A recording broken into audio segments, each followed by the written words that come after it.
How do you explain when things don't go as we assume? Or better, how do you explain when others are able to achieve things that seem to defy all of the assumptions?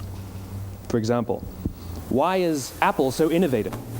Year after year after year after year, they're more innovative than all their competition. And yet, they're just a computer company. They're just like everyone else. They have the same access to the same talent, the same agencies, the same consultants, the same media. Then why is it that they seem to have something different? Why is it that Martin Luther King led the civil rights movement?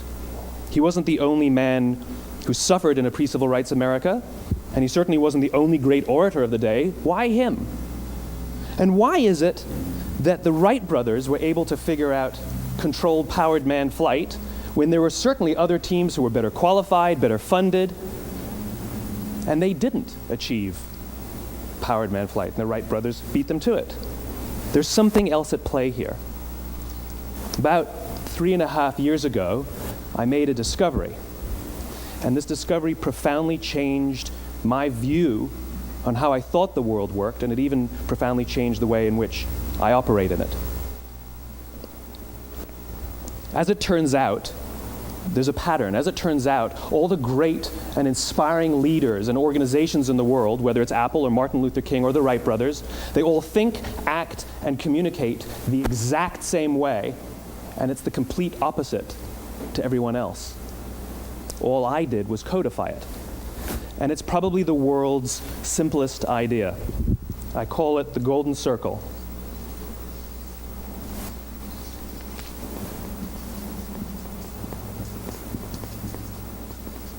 Why, how, what? This little idea explains why some organizations and some leaders are able to inspire where others aren't. Let me define the terms really quickly. Every single person, every single organization on the planet knows what they do, 100%. Some know how they do it, whether you call it your differentiating value proposition or your proprietary process or your USP. But very, very few people or organizations know why they do what they do. And by why, I don't mean to make a profit. That's a result. It's always a result. By why, I mean what's your purpose? What's your cause? What's your belief? Why does your organization exist? Why do you get out of bed in the morning? And why should anyone care? Well, as a result, the way we think, the way we act, the way we communicate is from the outside in. It's obvious. We go from the clearest thing to the fuzziest thing. But the inspired leaders and the inspired organizations, regardless of their size, regardless of their industry, all think, act, and communicate from the inside out. Let me give you an example. I use Apple because they're easy to understand and everybody gets it. If Apple were like everyone else, a marketing message from them might sound like this: we make great computers.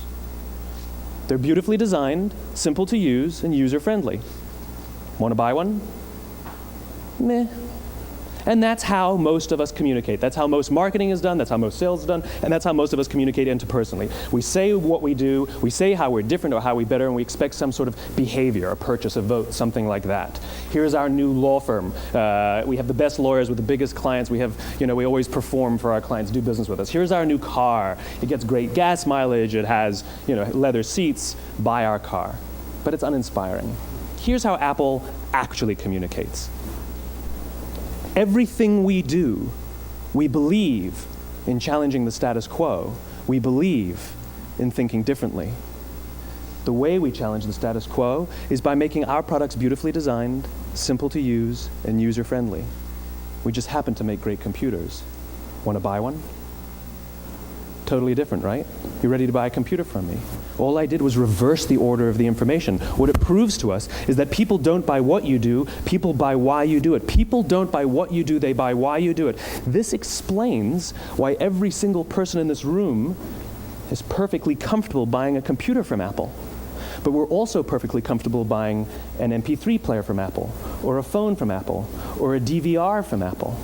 But as I said before, Apple's just a computer company. There's nothing that distinguishes them structurally from any of their competitors. Their competitors are all equally qualified to make all of these products. In fact, they tried. A few years ago, Gateway came out with flat screen TVs. They're eminently qualified to make flat screen TVs. They've been making flat screen monitors for years. Nobody bought one. And Dell came out with MP3 players and PDAs.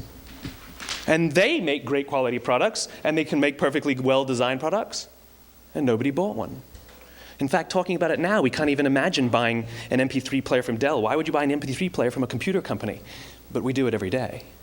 People don't buy what you do, they buy why you do it. The goal is not to do business with everybody who needs what you have. The goal is to do business with people who believe what you believe. Here's the best part. None of what I'm telling you is my opinion. It's all grounded in the tenets of biology, not psychology, biology. If you look at a cross-section of the human brain, looking from the top down, what you see is the human brain is actually broken into three major components that correlate perfectly with the golden circle. Our newest brain, our Homo sapien brain, our neocortex, corresponds with the what level. The neocortex is responsible for all of our rational and analytical thought and language. The middle two sections make up our limbic brains, and our limbic brains are responsible for all of our feelings, like trust and loyalty. It's also responsible for all human behavior, all decision-making, and it has no capacity for language. In other words, when we communicate from the outside in, yes, people can understand vast amounts of complicated information like features and benefits and facts and figures. It just doesn't drive behavior. When we communicate from the inside out, we're talking directly to the part of the brain that controls behavior, and then we allow people to rationalize it with the tangible things we say and do. This is where gut decisions come from. You know, sometimes you can give somebody all the facts and your figures, and they say, I know what all the facts and details say, but it just doesn't feel right. Why would we use that verb? It doesn't feel right. Because the part of the brain that controls decision-making doesn't control language. And the best we can muster up is, I don't know, it just doesn't feel right. Or sometimes you say you're leading with your heart or you're leading with your soul. Well, I hate to break it to you, those aren't other body parts controlling your behavior. It's all happening here in your limbic brain, the part of the brain that controls decision-making and not language. But if you don't know why you do what you do, and people respond to why you do what you do, then how will you ever get people to vote for you or buy something from you, or more importantly, be loyal and want to be a part of what it is that you do? Again, the goal is not just to sell people who need what you have. The goal is to sell to people who believe what you believe. The goal is not just to hire people who need a job. It's to hire people who believe what you believe. I always say that, you know, there's if you hire people just because they can do a job, they'll work for your money. But if you hire people who believe what you believe, they work for you with blood and sweat and tears. And nowhere else is there a better example of this than with the Wright brothers. Most people don't know about Samuel Pierpont Langley. And back in the early 20th century, the pursuit of powered man flight was like the dot-com of the day. Everybody was trying it. And Samuel Pierpont Langley had what we assume to be the recipe for success. I mean, even now, you ask people, why did your product or why did your company fail? And people always give you the same permutation of the same three things. Undercapitalized, the wrong people, bad market conditions. It's always the same three things. So let's explore that. Samuel Pierpont Langley was given $50,000 by the War Department to figure out this flying machine. Money was no problem. He held a seat at Harvard and worked at the Smithsonian and was extremely well connected. He knew all the big minds of the day. He hired the best minds money could find, and the market conditions were fantastic. The New York Times followed him around everywhere, and everyone was rooting for Langley. And how come we've never heard of Samuel Pierpont Langley? A few hundred miles away in Dayton, Ohio, Orville and Wilbur Wright. They had none of what we consider to be the recipe for success. They had no money. They paid for their dream with the proceeds from their bicycle shop. Not a single person on the Wright brothers' team had a college education, not even Orville or Wilbur. And the New York Times followed them around nowhere. The difference was Orville and Wilbur were driven by a cause, by a purpose, by a belief. They believed that if they could figure out this flying machine, it'll change the course of the world. Samuel Pierpont Langley was different. He wanted to be rich, and he wanted to be famous. He was in pursuit of the result. He was in pursuit of the riches. And lo and behold, look what happened. The people who believed in the Wright brothers' dream worked with them with blood and sweat and tears. The others just worked for the paycheck. And they tell stories of how every time the Wright brothers went out, they would have to take 5 sets of parts because that's how many times they would crash before they came in for supper. And eventually, on December 17th, 1903, the Wright brothers took flight. And no one was there to even experience it. We found out about it a few days later. And further proof that Langley was motivated by the wrong thing, the day the Wright brothers took flight, he quit. He could have said, "That's an amazing discovery, guys. Now we'll improve upon your technology." But he didn't. He wasn't first. He didn't get rich. He didn't get famous. So he quit. People don't buy what you do, they buy why you do it. And if you talk about what you believe, you will attract those who believe what you believe. Well, why is it important to attract those who believe what you believe? Something called the law of diffusion of innovation. And if you don't know the law, you definitely know the terminology. The first 2.5% of our population are our innovators. The next 13.5% of our population are our early adopters. The next 34% are your early majority, your late majority, and your laggards. The only reason these people buy touch-tone phones is because you can't buy rotary phones anymore. We all sit at various places at various times on the scale, but what the law of diffusion of innovation tells us is that if you want mass market success or mass market acceptance of an idea, you cannot have it until you achieve this tipping point between 15 and 18% market penetration, and then the system tips.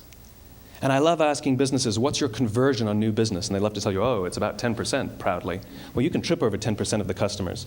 We all have about 10% who just get it. That's how we describe them, right? That's like that gut feeling, oh, they just get it. The problem is, how do you find the ones that just get it before you're doing business with them versus the ones who don't get it? So it's this here, this little gap, that you have to close, as Geoffrey Moore calls it, crossing the chasm. Because you see, the early majority will not try something until someone else has tried it first. And these guys, the innovators and the early adopters, they're comfortable making those gut decisions. They're more comfortable making those intuitive decisions that are driven by what they believe about the world and not just what product is available. These are the people who stood online for 6 hours to buy an iPhone when they first came out, when you could have just walked into the store the next week and bought one off the shelf. These are the people who spent $40,000 on flat-screen TVs when they first came out, even though the technology was substandard. And by the way, they didn't do it because the technology was so great. They did it for themselves. It's because they wanted to be first. People don't buy what you do, they buy why you do it. And what you do simply proves what you believe. In fact, people will do the things that prove what they believe. The reason that person bought the iPhone in the first 6 hours, or stood in line for 6 hours, was because of what they believed about the world and how they wanted everybody to see them. They were first. People don't buy what you do, they buy why you do it.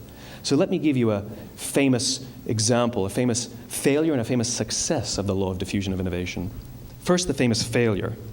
It's a commercial example. As we said before a second ago, the recipe for success is money and the right people and the right marketing conditions, right? You should have success then. Look at TiVo. From the time TiVo came out about 8 or 9 years ago to this current day, they are the single highest quality product on the market. Hands down, there is no dispute. They were extremely well-funded. Market conditions were fantastic. I mean, we use TiVo as a verb. I TiVo stuff on my piece of junk Time Warner DVR all the time. But TiVo is a commercial failure. They've never made money. And when they went IPO, their stock was at about $30 or $40 and then plummeted, and it's never traded above 10. In fact, I don't think it's even traded above 6, except for a couple of little spikes. Because you see, when TiVo launched their product, they told us all what they had. They said, we have a product that pauses live TV, skips commercials, rewinds live TV, and memorizes your viewing habits without you even asking. And the cynical majority said, we don't believe you, we don't need it, we don't like it, you're scaring us.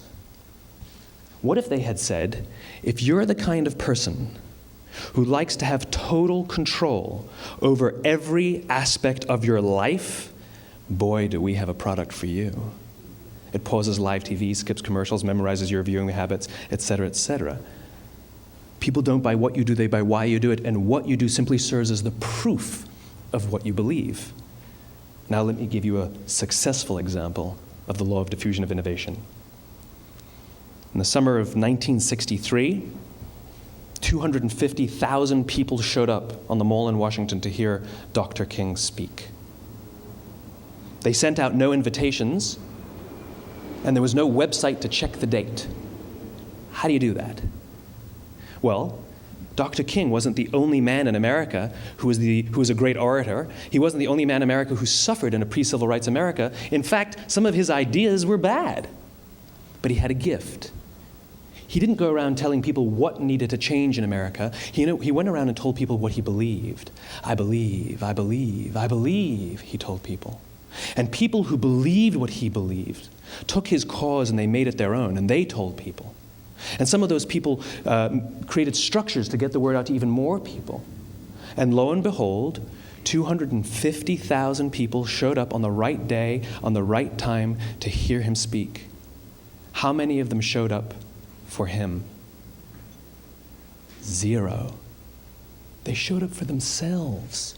It's what they believed about America that got them to travel on a bus for 8 hours to stand in the sun in Washington in the middle of August. It's what they believed, and it wasn't about black versus white. 25% of the audience was white. Dr. King believed that there are 2 types of laws in this world, those that are made by a higher authority and those that are made by man.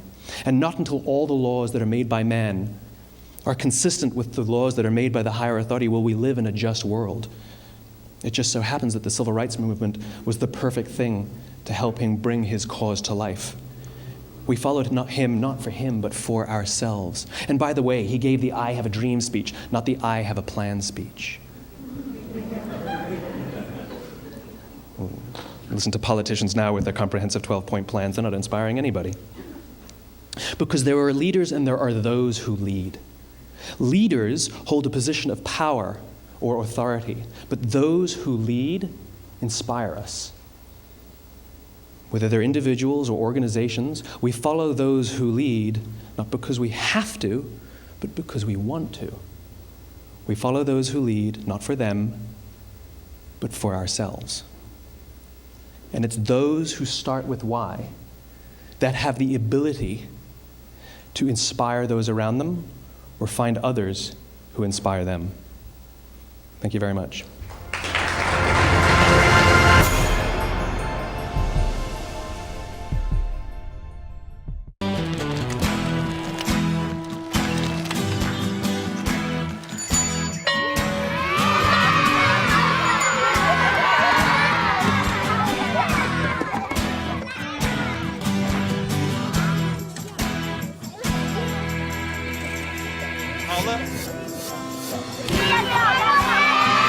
Sharing.